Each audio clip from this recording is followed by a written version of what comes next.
Hi, I'm Mr. Loomis. This is the final review of Unit 18, a unit all about times when things went wrong for America.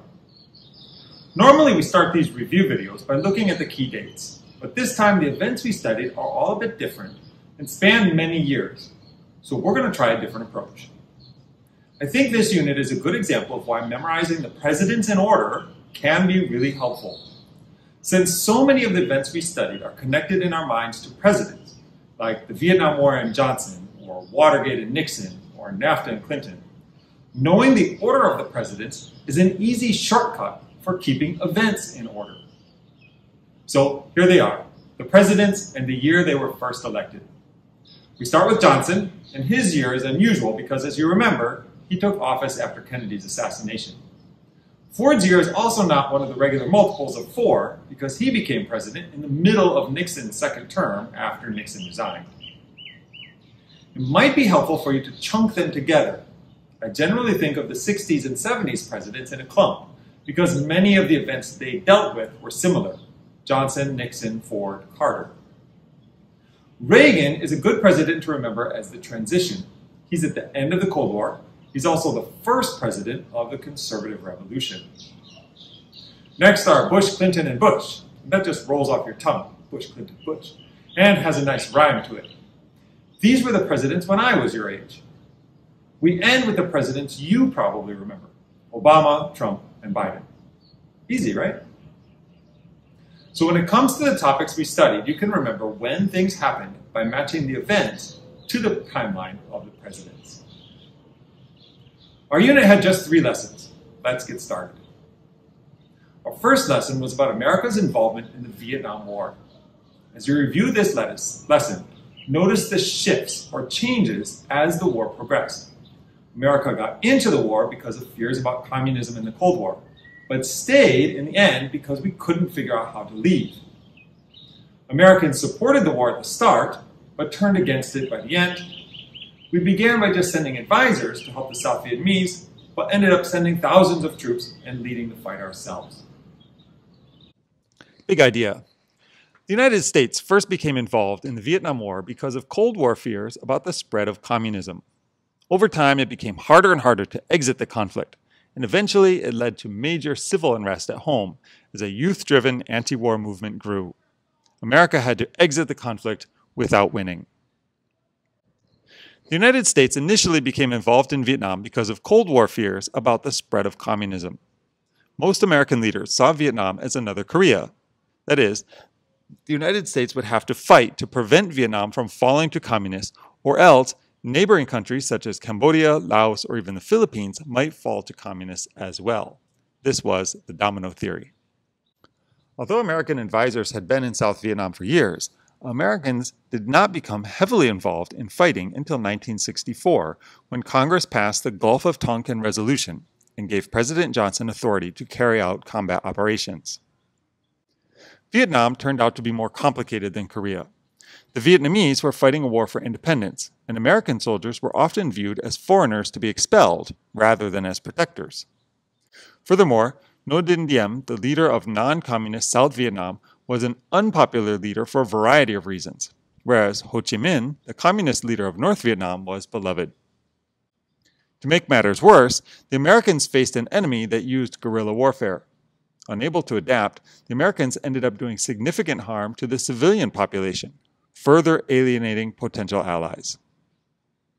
As the war dragged on through the later 1960s and into the 1970s, Americans began to doubt the rationale for fighting the war, and an vocal anti-war movement emerged, especially on college campuses.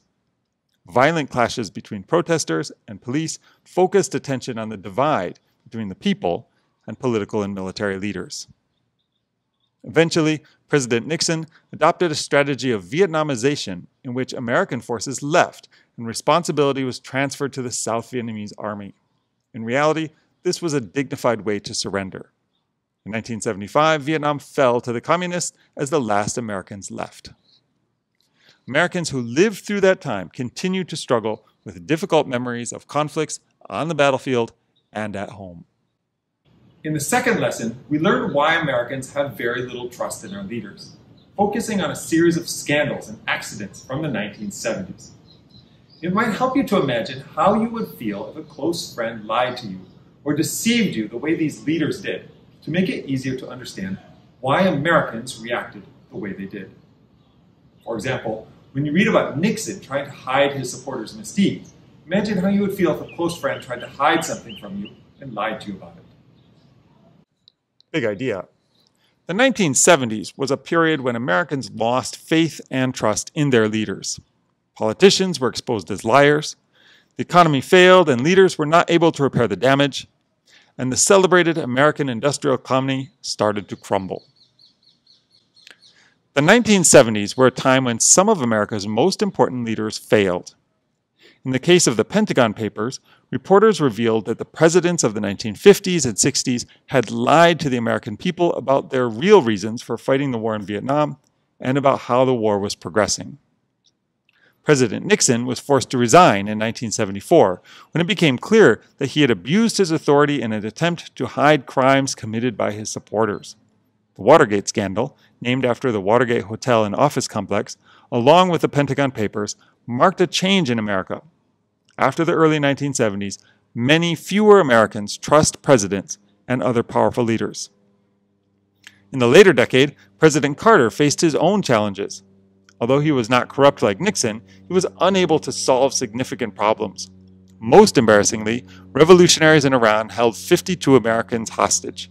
Carter could not negotiate their release, and a military rescue mission failed. A meltdown at the 3 Mile Island nuclear power plant showed Americans that its top scientists, engineers, and business leaders were also imperfect.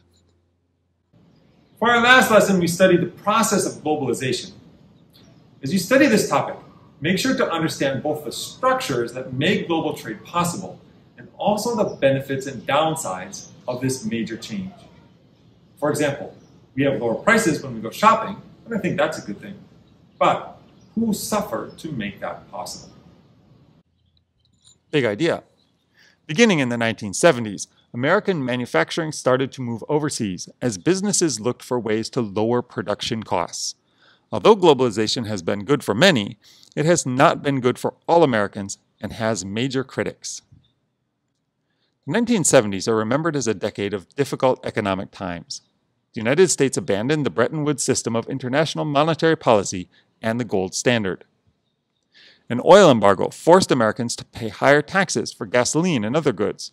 A combination of high unemployment, low growth, and high inflation ensued. Called stagflation, American political and financial leaders were unable to turn things around. Imported cars that were more fuel efficient made a significant impact on the American automobile industry, and imported products became familiar sights on store shelves. Global trade was increasing, and in response, some Americans looked to their government for protection. These anti-globalists oppose trade for a variety of reasons and have sometimes mobilized huge rallies, and during the Trump presidency found some success in changing trade policy.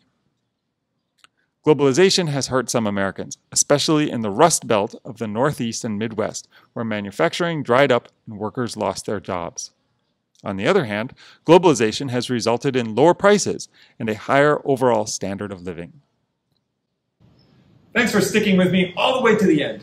Even though this was a short unit, there's still a lot of people and events in these topics, so make sure to use the Quizlet set so you can remember them all. And of course, reread the summaries so you can remember how the details add up into a complete story. Also, don't forget my tip from the start of this video, memorize those presidents. Study hard. President Carter had the great malaise in the 1970s, and we don't want to repeat of that on the day of your test.